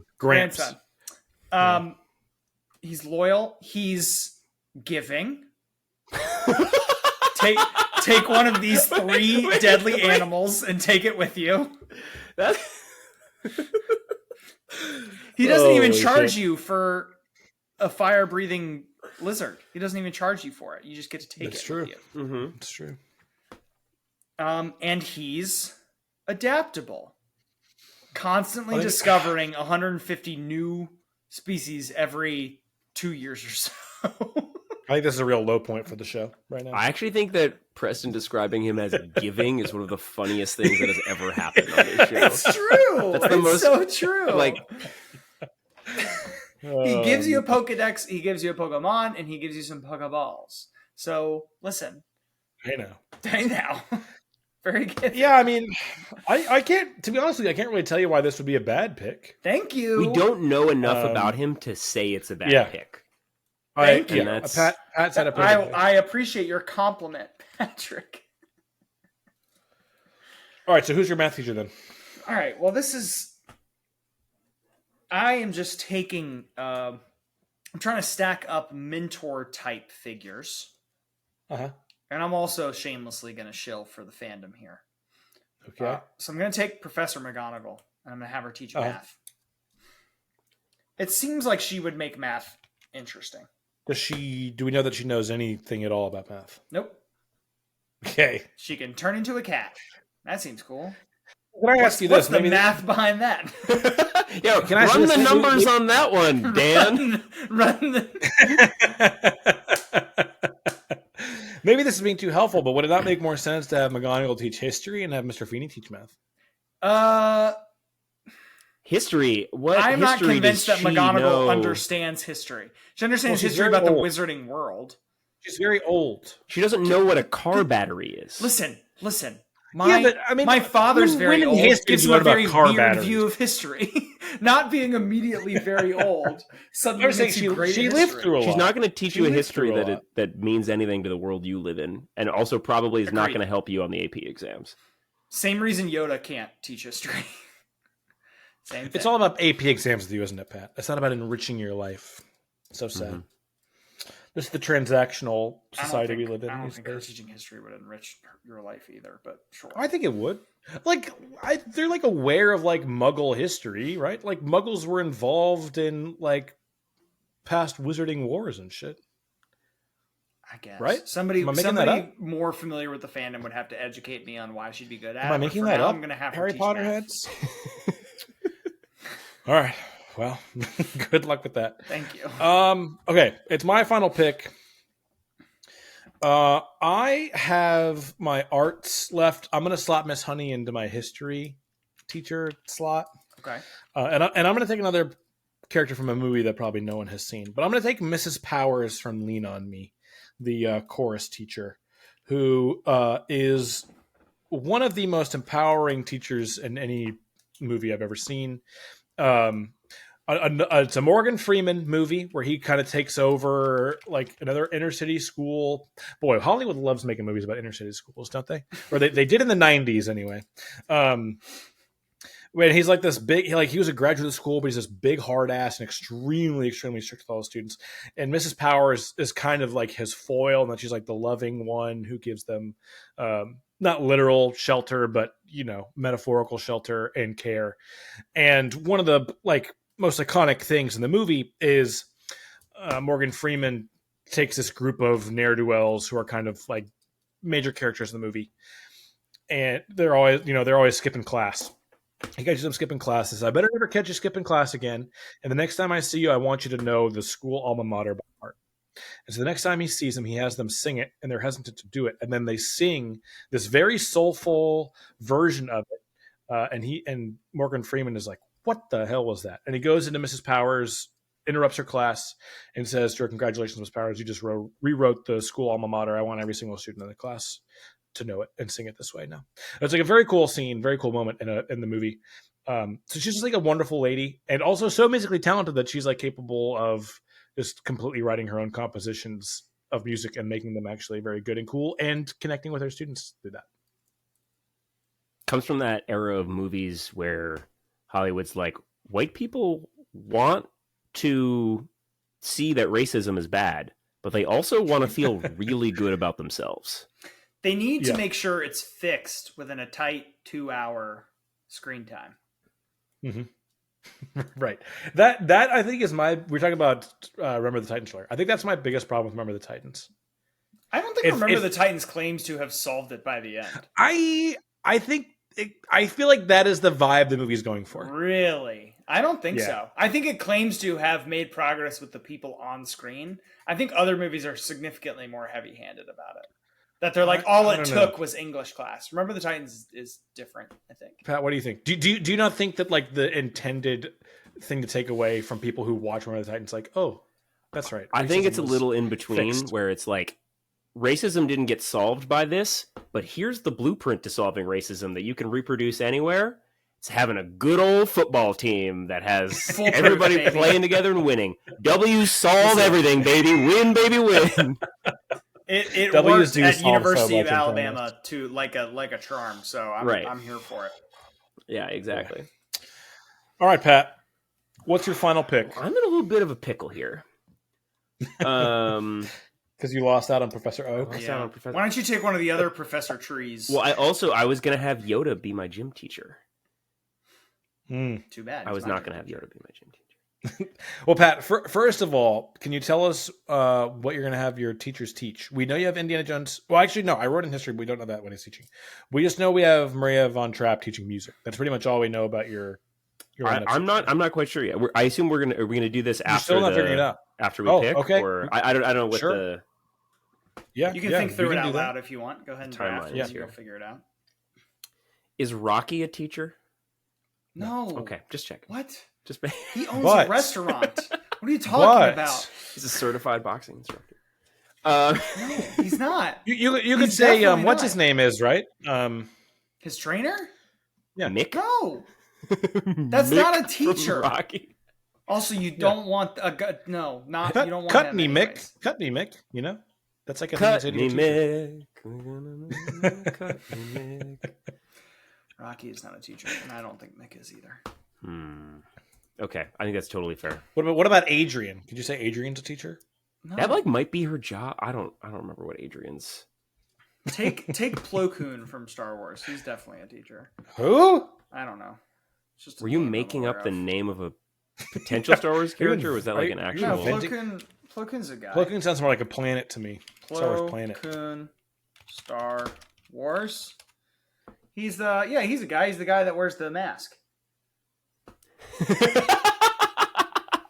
Not Darth Vader, obviously. You're thinking of Bane, Preston. No, he wears a Bane mask, from but he's Batman. in Star Wars. Can I have Bane be my gym teacher? No, you cannot have Bane be your gym teacher. What Star Wars is he in? The prequels and the Clone Wars. Like the show. I don't recognize this guy at all. Well, you're not a true fan, as we know. Let's see. Do you have any other suggestions to throw out for Pat here, Dan? No, I can. I was hoping we bought him enough time. Yeah. Okay. I am going to select with my final pick. This is tough. I might reallocate my gym teacher here. Actually, in fact, I am. I've decided to go a different direction with my gym teacher. So for my final teacher, I'll be taking Dr. Peter Venkman from Ghostbusters. When does he teach? Is he a teacher? And he's going to teach Jim? He's a doctor.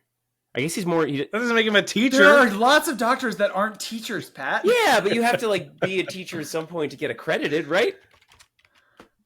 What do you mean to be accredited to be a Ghostbuster? No, to become a doctor. Like, don't you have to like do something to get accredited? No, I don't. You have to go to school long enough. You don't have to teach anything. What is his PhD in? Let's see. What is his PhD in? He is a professor of parapsychology on the Ghostbusters team. And you're going to have this guy teach Jim. No. It's literally the first line of his character description. It is. He holds PhDs in both parapsychology and psychology, though he rarely uses scientific prowess.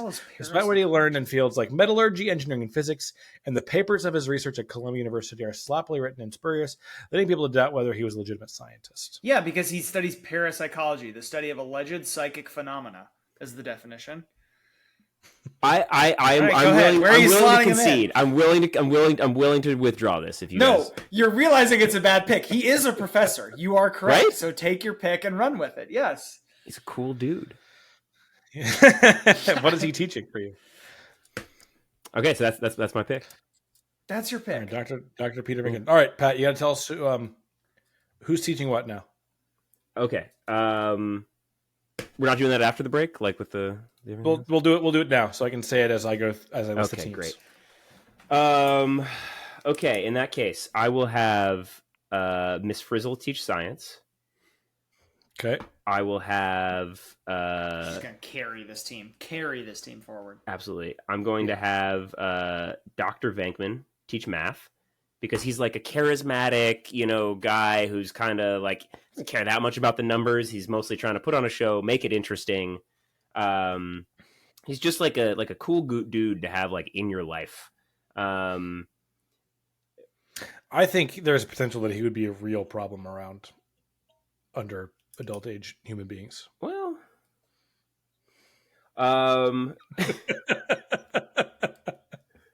okay, anyway, continue. I think that's an irresponsible thing to accuse someone of without more information. I'm going to have Indiana Jones teach history. I'm going to have Herman Boone teach English. I'm going to have Maria von Trapp do music and the arts. And Professor X do gym class. Is going to teach gym? Mm-hmm.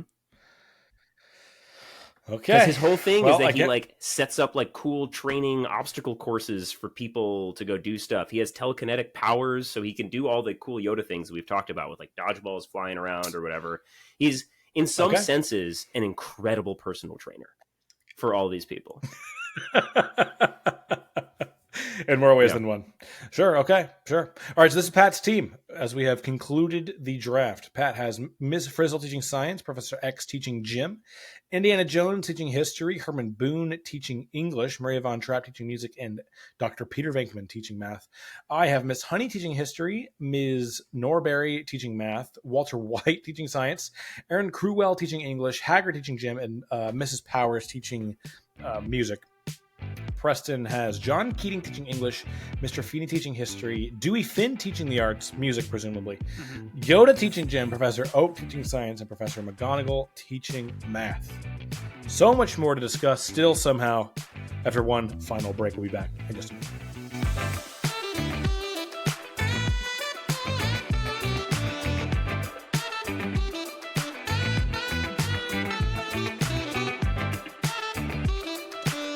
Guys, it's that time of year again. It's March Draftness. We've got brand new March Draftness merch in the shop, all inspired by your favorite college basketball teams. We hope you'll like it. If you do have a favorite team that's not represented yet, let us know. We'd be happy to make some for you. So yeah, check out the shop. Link in the show notes.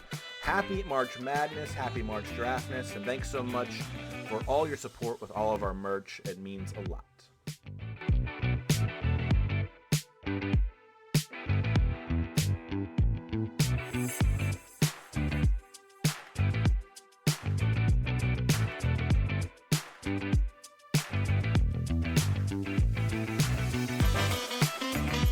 Okay, boys, who what was still left on your board at the end of the draft that you didn't get to get in your team for one reason or another?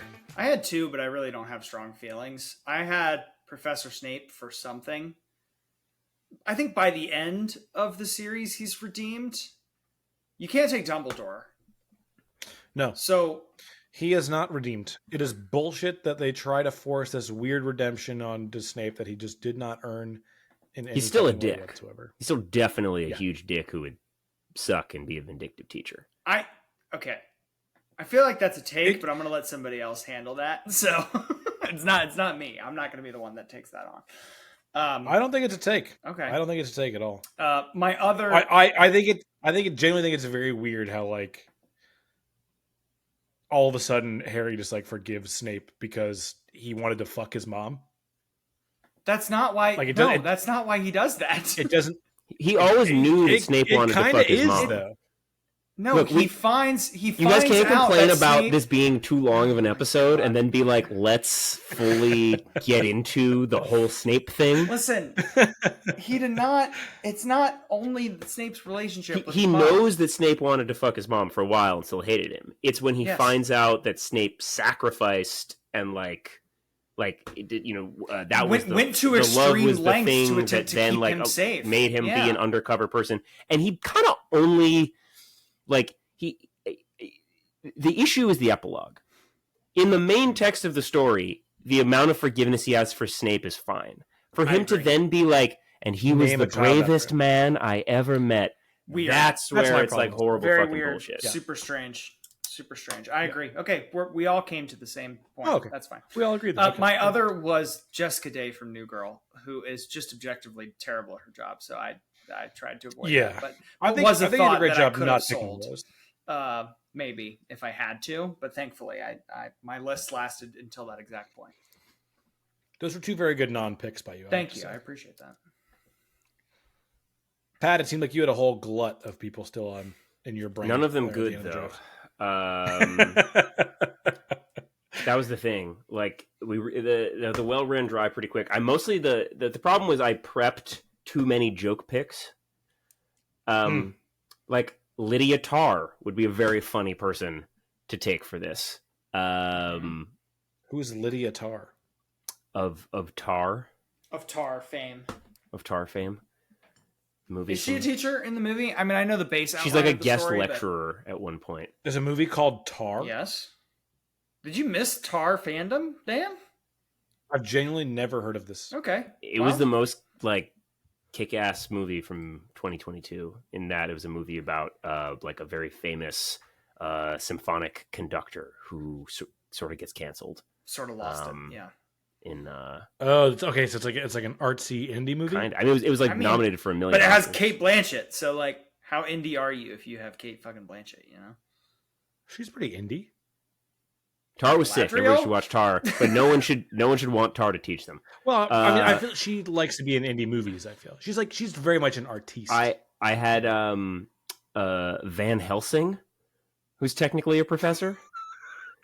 Okay, to teach what you think? Science? Probably. To teach math? Gym? Gym? History, maybe? Listen, as with regular school, just slot everybody into gym if they don't belong somewhere else. As your music teacher says. Oh my God.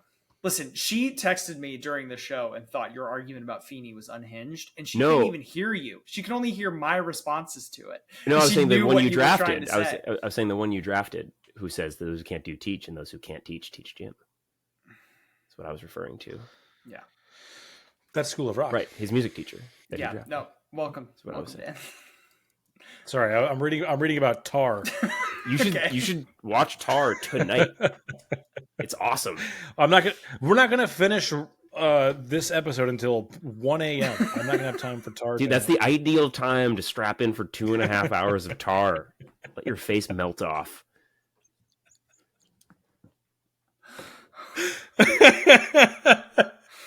Okay, who else was on your 2.5 list? hours Pat, of Tar is good. Ahead. No, that's fine. Pat gave us enough of his list, I think. I had Miss Geist from Clueless on my list. She's like the helpless but very lovable teacher. I had to look up. She was a history teacher, so if I need to fill a history slot, I would have gone with her. And I think she's like that very maybe kind of like loose around the rules, rough around the edges, but very endearing, very lovable, very impassioned about her teaching subject, and cares very deeply about her students and wants them not just to like learn the subject, but also grow as people. So I think she would have been a good pick. Is there any point in discussing the worst pick of the draft? I mean, I think I was more ready to defend it than you were, it seems. Well, you didn't at all, Preston. You didn't at all. I did a little bit. You just let him drag me in the street up and down from behind his truck until you couldn't even tell what my team was anymore. I mean, I tried a little bit. I would have unbelievable. I would have accepted it more in the last round. I can tell you that. As a third, I was betrayed by you tonight. Who are we talking about right now? Walter White, right? Yeah, okay. I'm for the listeners' perspective in case they lost the plot. I don't think I'm as hard on it as Pat is, but it's not great. But it's hard for me to say it's not great when I also would have done it. You just sort of took that decision away from me, thankfully. If we're being real, that might be the most damning thing you could say about it. Is that I would have also taken a flyer on it? You're like, oh no, it must not be great. If it was dog-eared as a 6th round Preston pick, then that's pretty goddamn damning, I have to say. Okay, well, yeah, there you go. That's the worst insult I can give you. Yeah. Okay. So, mercifully, perhaps, we are at the final question of the show. Whose list of teachers would you most enjoy having be your semester in high school? And obviously, if you're picking your own, who you give in second place to? I mean, enjoy is a very interesting word you've used there. Because Professor Oak would be an enjoyable science teacher. I don't think you're learning a lot of science, but it's enjoyable. I think he would be yeah, sure. Who would be the best? I think Professor Oak would be a very confusing teacher. Sure. I think I'd be very confused by a lot of the things. Professor Oak is a dangerous maniac. Okay. I don't know that I would go that far. With a history of endangering children. I wish if Pokemon weren't one of the most like litigious organizations in the world in terms of like protecting their IP, I would 100% make t-shirts with Professor Oak as a dangerous maniac on them. I still think we could. I think us being sued by Pokemon would do wonders for our brand. I would do numbers. I think we would get a lot of following off of that. That's actually a really good If we could publish just on our Instagram or whatever a cease and desist from the Pokemon Corporation, that'd be amazing. We haven't gotten one from Disney yet, so I think we're okay. Not yet. Yeah. I mean, I obviously think my team is the strongest. I do think even if you take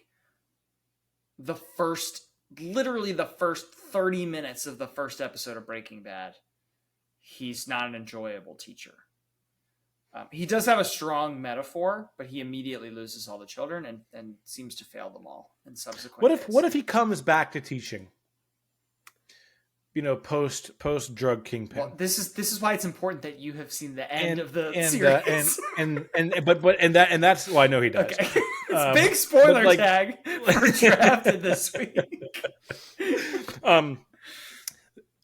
This you will both probably be horrified by this. But after trying to watch a show and realizing it was not for me, I then did watch the finale live. That's so fucked. Why would you do that? Didn't you do the same thing with Game of Thrones where you stopped at season 2 and you're like, oh, I got to come back in for season 8. People hate this thing. I made it a lot further in Game of Thrones. I made it to the episode. I told myself I will watch up to the episode where the mountain kills the viper.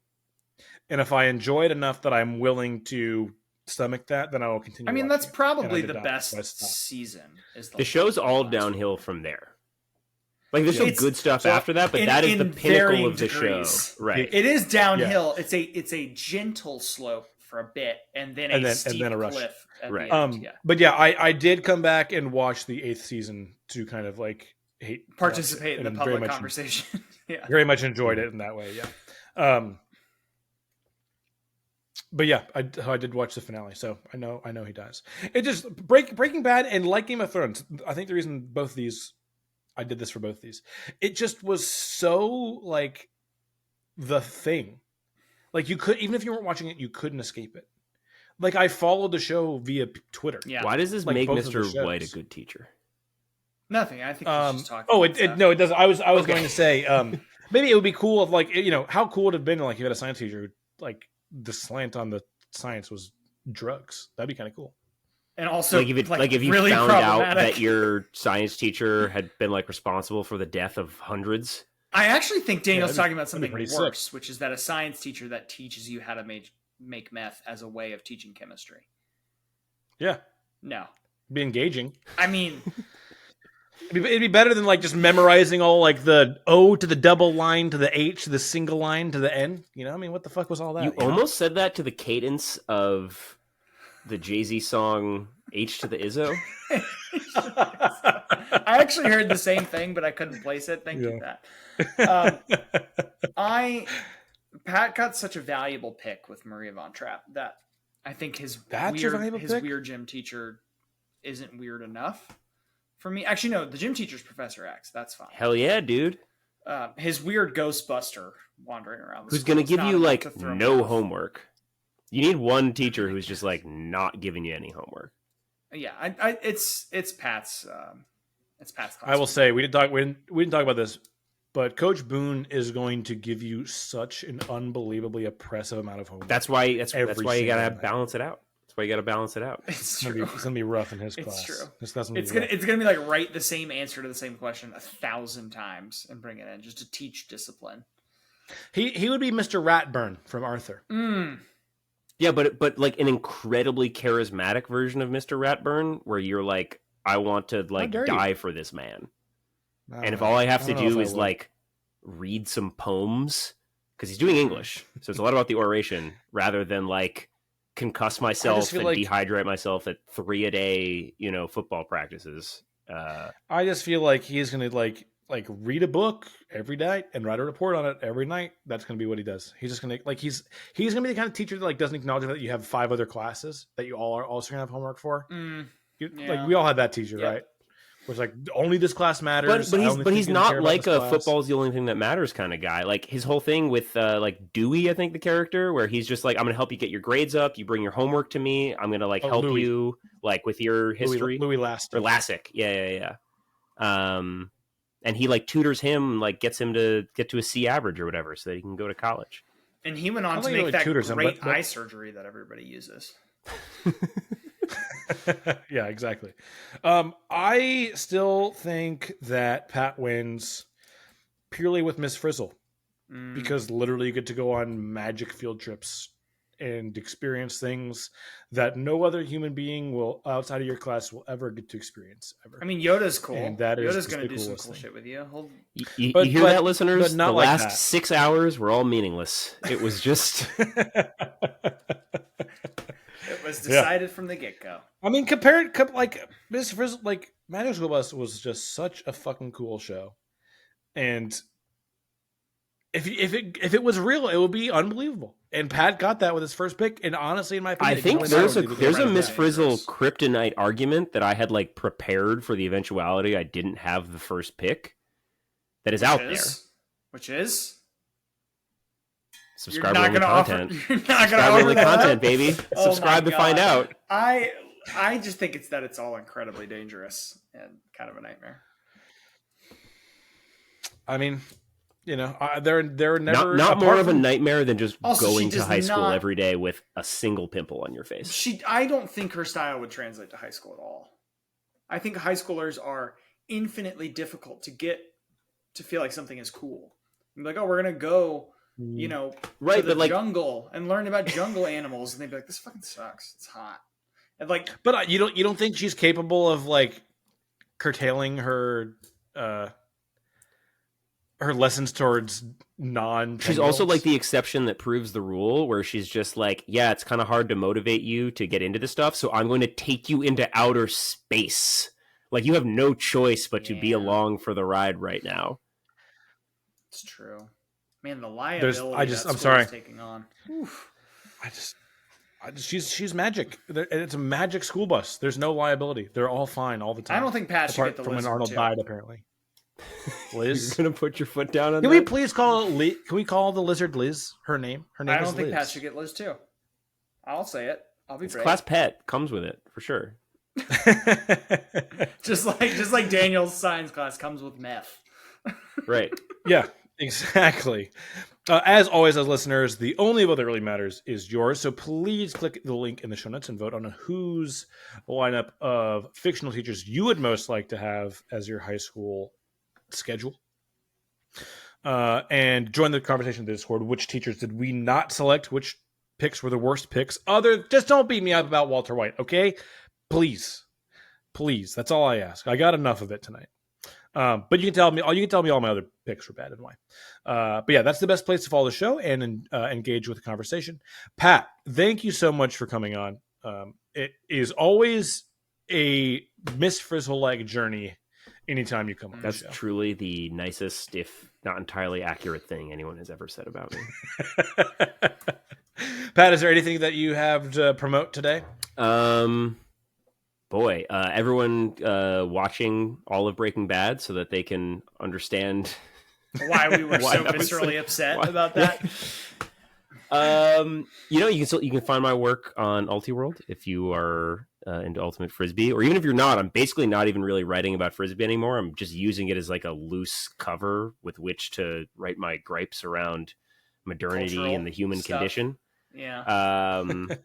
So yeah, you can find that there. You could go read Pat's piece about the United States not making the World Cup from like several years ago that I still return to every now and then because it's just fabulously written. Go find my blog, Waffle While We Work.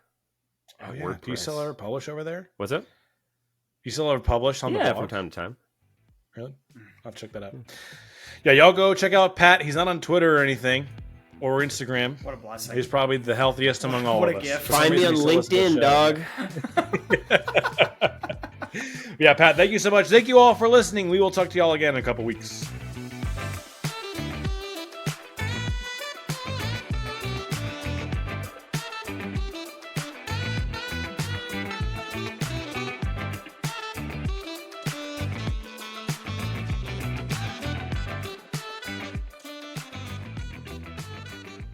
I'm gonna go on LinkedIn and endorse you for like cultural commentary or something.